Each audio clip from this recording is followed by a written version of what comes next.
and the Flyers pick up another win tonight against the Leafs. They get the 6-1 win at home. So to talk about the game itself, I'm going to do that. Then I'm going to go through a couple more stats in my opinion on the game.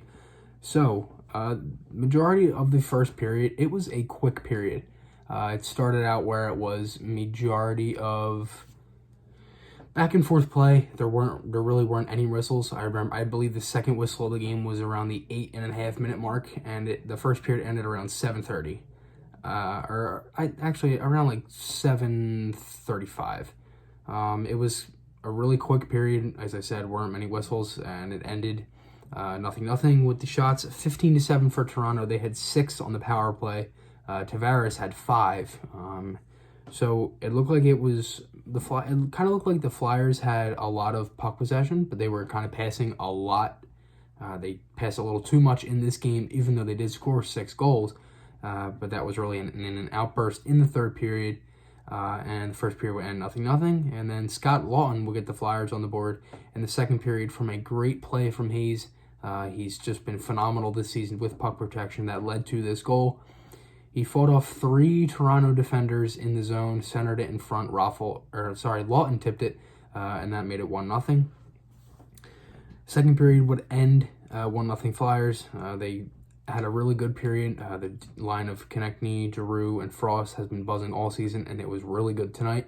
And that had a lot of chances. After the goal, they were pressing as well.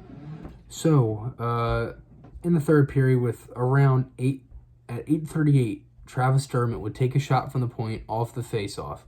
And this is such a weird goal. So it deflected off of Hart, off of his left shoulder, or his right shoulder, I don't remember what side.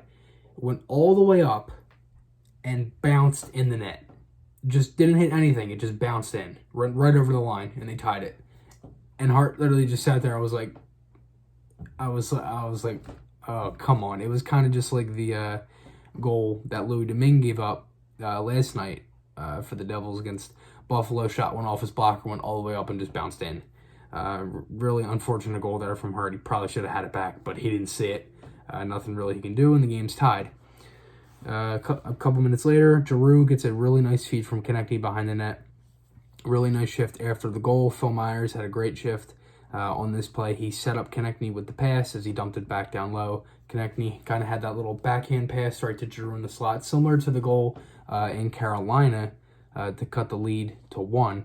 And kind of like, as I said before, how TJ Oshie would throw it behind Kuznetsov, or, either Kuznetsov behind the net to another Capitals forward, he would shoot and score. And that made it 2-1 Flyers. So, after that, it was really kind of back and forth in the neutral zone, and then Myers would make a great play on a dump-in, send it forward to Konechny on a 2-on-1 with Giroux. Konechny would beat Anderson 5-0. That made it 3-1 with around 3.5 minutes left. And then Farabee would get an empty netter. Gostisbehere would get one with 38.4 seconds to go on a bullet that beat Anderson high glove side.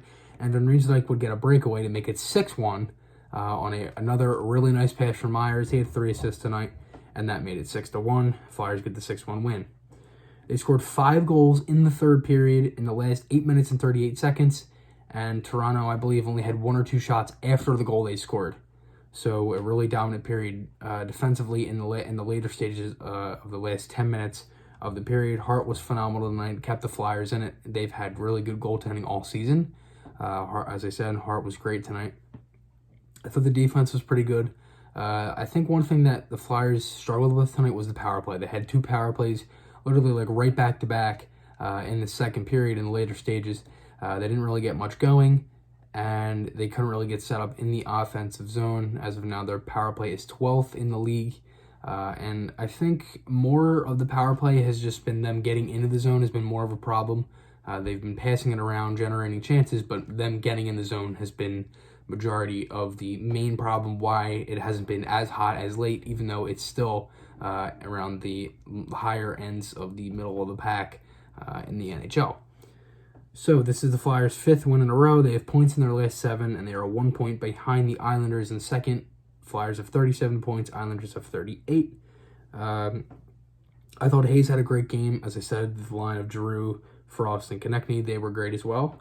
The Flyers have scored 16 goals in their last 3 games, and they have two more home games coming up this week. They got Thursday against the Coyotes at home. That'll be a tough one. The Coyotes, they're really making a name for themselves so far this season, and they're pretty high in the Pacific Division. And then they have the Senators at home, who are, I believe, are 7th in the Atlantic as of now. The Flyers played them in the beginning month in November, around the midpoint, and they lost 2-1 on that back-to-back against the Islanders, where they blew the 3-0 lead.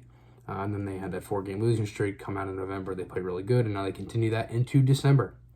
So, my podcast, my articles, there's links are on my channel. You can see them on the About pages. You can scroll down and click the links, and then on my channel art on the bottom right corner. Hope you guys enjoyed this one. I'll see you guys in the next one, and goodbye.